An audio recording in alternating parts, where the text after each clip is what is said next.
कहानी की शुरुआत होती है और हमें दो फाइटर पायलट्स को दिखाया जाता है जो अफगानिस्तान के रेगिस्तानी इलाके के ऊपर से गुजर रहे थे। पर तभी अचानक कुछ आतंकवादी उन पर हमला कर देते हैं। अब इससे पहले कि इनके फाइटर प्लेन क्रैश हो जाते, ये दोनों समय रहते अपने फाइटर प्लेन से बाहर निकल जाते हैं। पर पैरासूट से नीचे उतरते वक्त कुछ आतंकवादी इन्हें देख लेते हैं। अब वो आतंकवादी इन दोनों पायलट्स को घेर लेते हैं और इन पर हमला कर देते हैं। इस हमले में एक पायलट मारा जाता है। वही पायलट क्लेयर बहादुरी से उन आतंकवादियों का सामना करती है और सारे आतंकवादियों को मार डालती है। अब क्लेयर रेगिस्तान के रास्ते आगे बढ़ती है, पर उसे रेगिस्तान में दूर दूर तक कोई दिखाई नहीं देता। तभी क्लेयर की नजर रेगिस्तान में बने रसिया के एक बंकर पर पड़ती है जो बंद था। क्लेयर उसे खोलने की कोशिश करती है, पर बंकर का दरवाजा नहीं खुलता। उसी वक्त वहां पर बहुत सारे आतंकवादी आ जाते हैं और क्लेयर पर लगातार हमला करने लगते हैं। क्लेयर भी आतंकवादियों पर हमला करती है, पर क्लेयर को पता था कि उसके सामने आतंकवादियों की संख्या काफी ज्यादा है, जिससे वो ज्यादा देर तक लड़ नहीं सकती।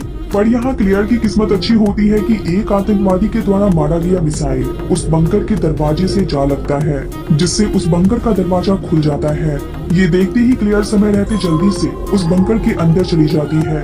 वो बंकर एक अंडरग्राउंड बंकर होता है जिसमें सीढ़ियां लगी हुई थी। चूंकि क्लेयर के पीछे आतंकवादी थे, इसलिए अपनी जान बचाने के लिए क्लेयर जल्दी से सीढ़ियों के रास्ते नीचे उतरने लगती है। उस बंकर में घना अंधेरा था, इसलिए क्लेयर जल्दी से अपना लाइट रॉड निकालती है। नीचे जाते ही क्लेयर को वहाँ का माहौल काफी अजीब लगता है। वहाँ पड़े सामानों को देखकर उसे पता चलता है कि शायद यहाँ पर कोई एक्सपेरिमेंट हो रहा था। अब एक कमरे में जाते ही क्लेयर को वहाँ एक डॉक्टर की डेड बॉडी मिलती है जिसकी हालत काफी खराब थी। उसे देखकर ऐसा लग रहा था कि उस डॉक्टर को मरे हुए काफी समय हो गया है और वहीं पास में वहाँ चल रहे एक्सपेरिमेंट से रिलेटेड बहुत सारे डॉक्यूमेंट्स पड़े हुए थे।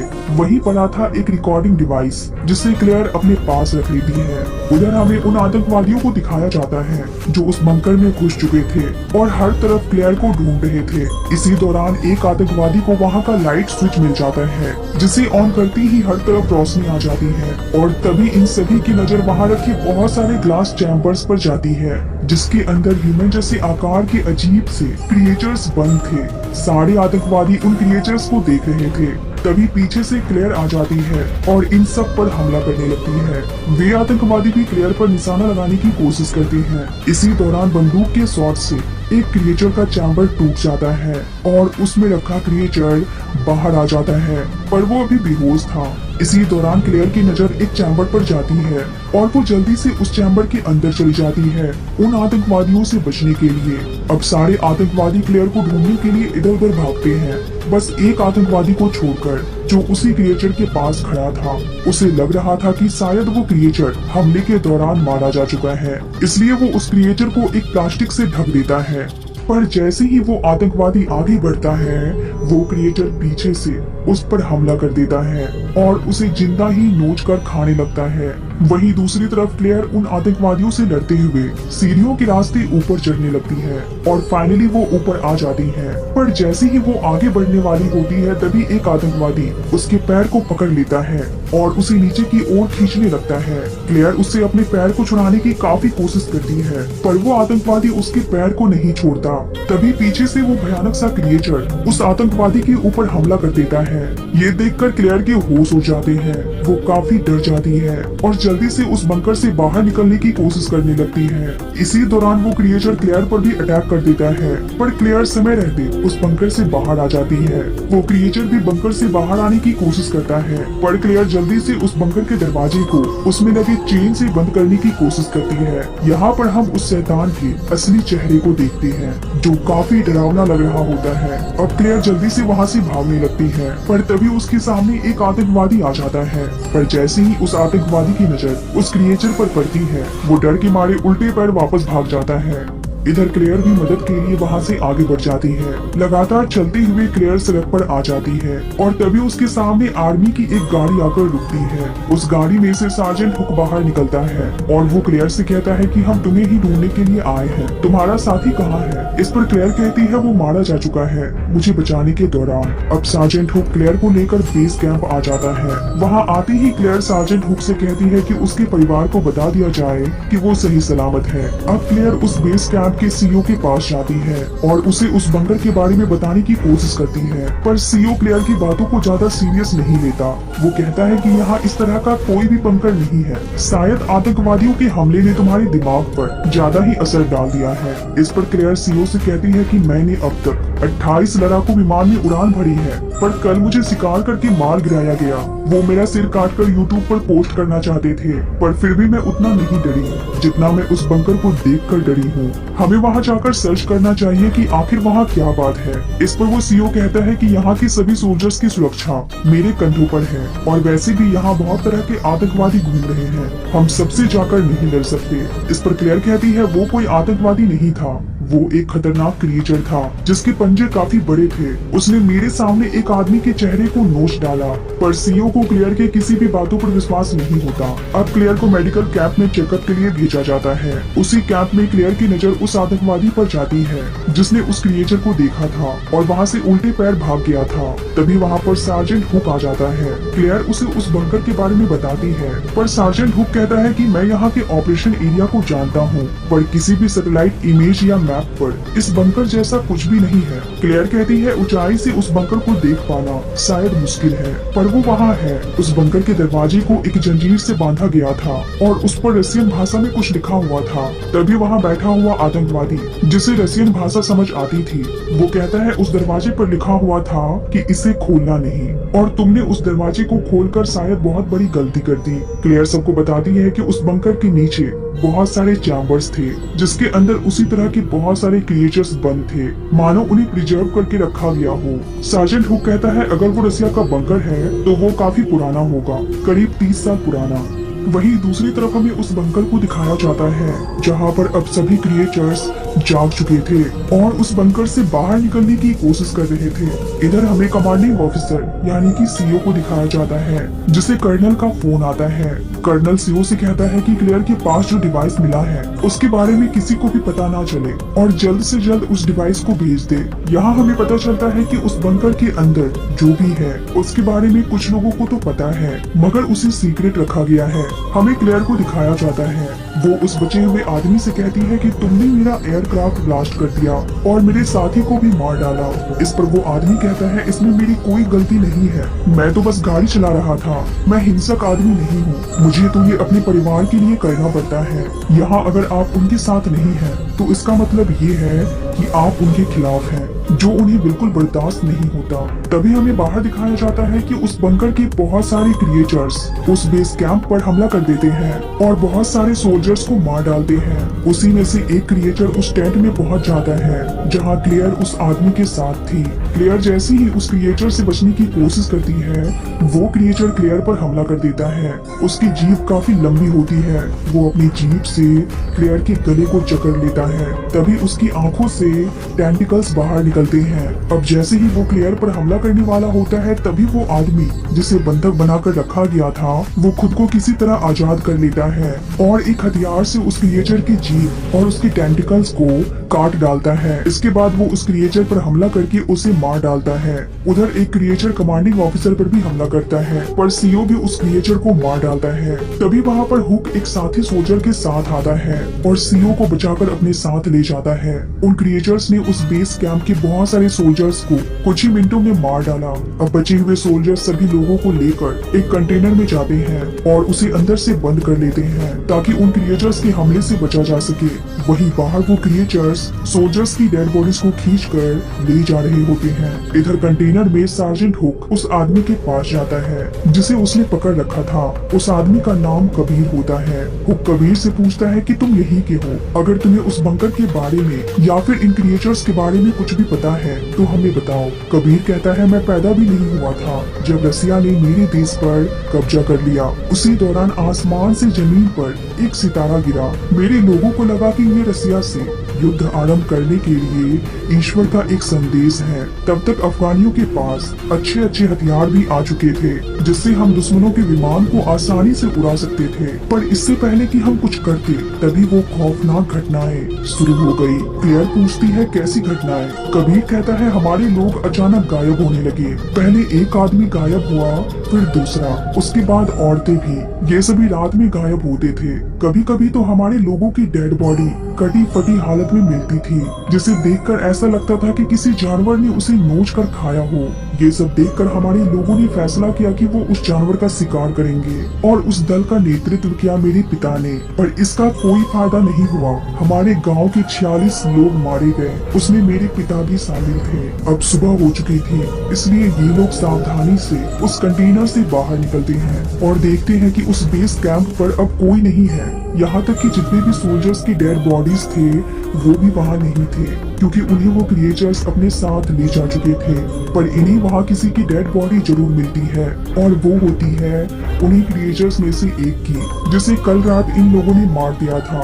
उस क्रिएचर की डेड बॉडी को देखकर इन सभी के होश उड़ जाते हैं, क्योंकि वो नजदीक से काफी भयानक लग रहा था। वो ना तो कोई इंसान लग रहा था और ना ही कोई जानवर। सार्जेंट हुक आर्मी डॉक्टर से पूछता है कि आखिर हमारा मुकाबला किससे है। थोड़ा चेक करने पर वो डॉक्टर कहता है कि इसकी बॉडी इसके टायर की मोटी परत जैसी मजबूत है, इसलिए इन क्रिएचर्स को मारना काफी मुश्किल होगा।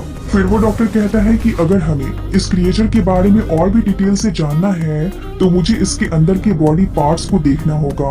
इसके बाद वो डॉक्टर कटर की मदद से उस क्रिएचर की ऊपरी परत को काटता है, और जैसे ही वो अपना हाथ उस क्रिएचर के बॉडी के अंदर डालता है, बॉडी के अंदर के पार्ट्स को देखकर उसके होश हो जाते हैं। वो सभी से कहता है कि इस क्रिएचर के बॉडी के अंदर जितने भी बॉडी पार्ट्स हैं वो इंसान के हैं। ये सुनते ही सभी को काफी आश्चर्य होता है कि ये कैसे हो सकता है। तभी सीओ होश में आ जाता है, जो काफी वक्त से बेहोश था। वो क्लियर से कहता है कि दशकों से आर्मी इंटेलिजेंस की नजर उस एरिया पर है जहाँ से तुम जिंदा वापस आई हो। किसी ने भी इस बात की पुष्टि नहीं की कि वहाँ कुछ गड़बड़ी है। कल के दिन तक जब तुम सीधे उस बंकर में गई और वहाँ से एक ड्राइव लेकर आई। वो बताता है कि दिसंबर 1979 में साइबेरिया के ऊपर पृथ्वी के वायुमंडल में एक एलियन शिप ने एंटर किया और वहाँ पर वो एलियन शिप क्रैश हो गया। तभी कबीर बोल उठता है, वही टूटा हुआ तारा जिसे मेरे गांव वालों ने देखा था। कमांडिंग ऑफिसर कहता है, हाँ, रूसियों ने अपने कुछ साइंटिस्ट उस एलियन शिप के पास भेजा।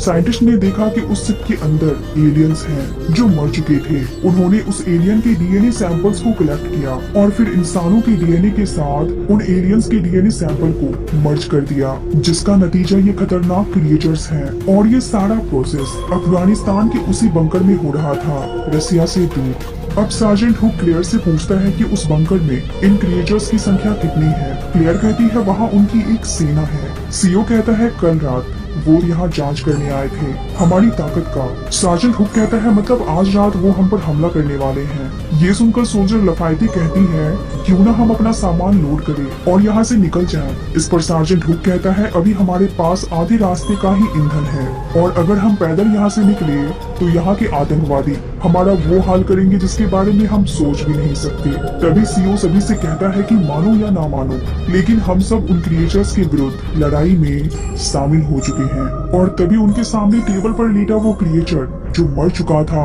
वो अचानक उठ खड़ा होता है और सभी पर हमला कर देता है। वो क्रिएचर सबसे पहले क्लियर पर हमला करने की कोशिश करता है, शायद इसलिए क्योंकि वो उसका पहला शिकार थी। पर इससे पहले कि वो क्रिएचर क्लियर को मार डालता, कबीर उस क्रिएचर पर हमला करने की कोशिश करता है, पर इस बार उसका हमला असफल रहता है। ये सब देखकर सीओ एक बॉम्ब निकालता है और उस क्रिएचर के साथ खुद को भी ब्लास्ट करके इस लड़ाई की शुरुआत कर देता है। अब बचे हुए इन सभी के पास कोई दूसरा रास्ता नहीं बचा था वहाँ से जिंदा वापस निकलने का, इसलिए ये सोचते हैं कि ये सभी उस बंकर में जाकर उन सभी क्रिएचर्स को खत्म कर देंगे, चाहे उसके लिए इन्हें अपनी जान क्यों ना देनी पड़े।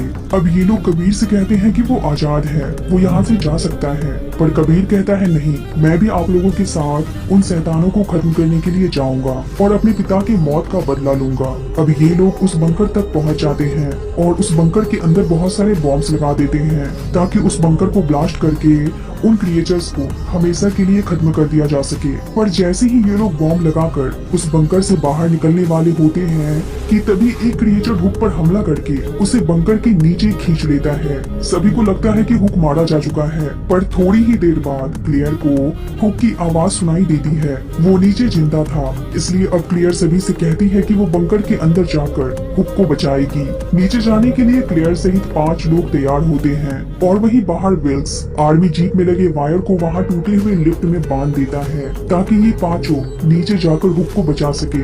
अब ये पांचों उस लिफ्ट के सहारे बहुत ही मुश्किल से पर सही सलामत नीचे पहुंच जाते हैं और हुक को ढूंढना स्टार्ट कर देते हैं। पर तभी ऊपर से विल्क्स क्लेयर से कांटेक्ट करता है और कहता है कि मुझे एक अलर्ट मैसेज आया है कि अगले 20 मिनट के अंदर इस लोकेशन पर मिसाइल से अटैक किया जाएगा। इसकी गिनती भी स्टार्ट हो चुकी है, इसलिए अब तुम लोगों को 20 मिनट के अंदर ही अपना काम खत्म करना होगा। उधर एक कमरे में हमें हुक को दिखाया जाता है जो बेहोश था, पर जैसे ही उसे होश आता है वो देखता है कि उस कमरे में बहुत सारे डेड बॉडीज पड़े हुए हैं जिसे एक क्रिएचर नोच नोच कर खा रहा था। अब जैसे ही उस क्रिएचर की नजर हुक पर जाती है वो हुक पर हमला कर देता है, पर हुक भी हार नहीं मानता।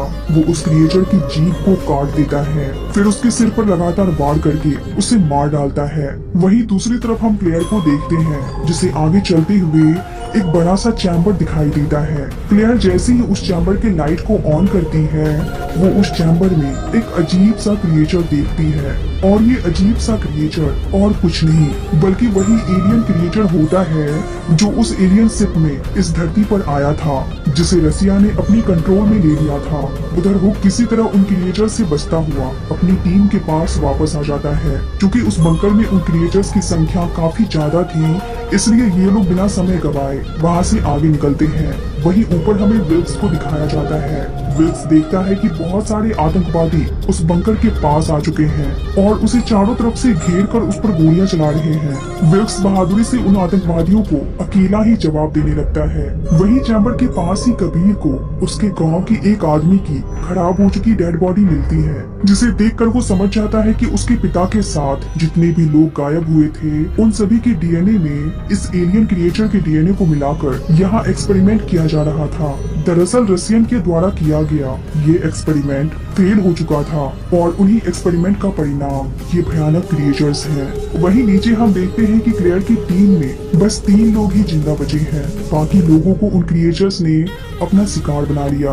हुक भी मारा जा चुका था, इसलिए क्लेयर बचे हुए 2 लोगों के साथ लिफ्ट के अंदर चली जाती है। पर विल्क्स सिग्नल मिलने पर भी लिफ्ट को ऊपर नहीं खींच पाता क्योंकि वो ऊपर आतंकवादियों से बुरी तरह से घिरा हुआ था। इतनी ही देर में उस लिफ्ट पर बहुत सारे क्रिएचर्स हमला कर देते हैं और एक क्रिएचर ब्रॉमहेड के सिर पर हमला करके उसे बुरी तरह से मार डालता है। एक क्रिएचर कबीर को भी जकड़ लेता है, पर तभी कबीर की नजर उस क्रिएचर के हाथ पर जाती है जिस पर वही घड़ी बंधी हुई थी जो घड़ी उसके पिता पहनते थे। ये देखकर कबीर समझ जाता है कि ये क्रिएचर कोई और नहीं बल्कि उसके पिता है जो अब एक क्रिएचर बन चुके हैं। इतनी ही देर में वो गाड़ी जिसमें उस लिफ्ट की वायर बंधी हुई थी वो खिसकते हुए उस बंकर के अंदर आ जाती है और वो गाड़ी उस लिफ्ट पर गिरने ही वाली होती है कि कबीर क्लेयर से कहता है कि तुम जल्दी से इस लिफ्ट से बाहर निकल जाओ। और जैसे ही क्लेयर उस लिफ्ट से बाहर निकलती है वो गाड़ी उस लिफ्ट के ऊपर गिर जाती है जिसमें कबीर अपने पिता के साथ जलकर मारा जाता है। उधर ऊपर विल्क्स को आतंकवादी अपने कब्जे में ले लेते हैं। नीचे क्लेयर अकेली थी और बाहर निकलने का रास्ता ढूंढ रही थी। तभी उसे उसके साथी की एक वॉकी टॉकी मिलती है जिस पर मैसेज दिया जा रहा था कि उस बंकर पर मिसाइल गिरने में अब सिर्फ 13 मिनट ही रह गए हैं। अब इससे पहले कि क्लेयर कुछ सोच पाती उसकी नजर हुक पर जाती है। हुक जिंदा था और सही सलामत भी। तभी ये दोनों देखते हैं कि बहुत सारी क्रिएचर्स भागते हुए इनकी ओर आ रहे हैं, इसलिए अब ये दोनों बिना समय गवाए लिफ्ट के वायर में खुद को बांध लेते हैं और ऊपर जाने लगते हैं। वहीं ऊपर हमें विल्क्स को दिखाया जाता है जिसे आतंकवादी अपना बंधक बना चुके थे और वो विल्क्स को मारने ही वाले थे कि तभी पीछे से हुक और क्लेयर समय रहते वहां आ जाते हैं और उन आतंकवादियों को गोलियों से छल्ली कर देते हैं। अब इन तीनों की नजर उस मिसाइल पर जाती है जो वहां हमला करने वाला था और वहां आ चुका था। अब सिर्फ 1 मिनट बाकी था हमला होने में। ये लोग जल्दी से एक गाड़ी में बैठते हैं और वहां से दूर जाने लगते हैं और फाइनली कुछ दूर आगे निकलते ही वो मिसाइल उस बंकर पर गिर जाता है जिससे वहां एक बहुत बड़ा ब्लास्ट होता है और उस धमाके में सारे क्रिएचर्स सहित बहुत सारे आतंकवादी भी मारे जाते हैं जिसे दूर से क्लेयर, हुक और विल्क्स देख रहे होते हैं। इसी के साथ इस मूवी का द एंड होता है।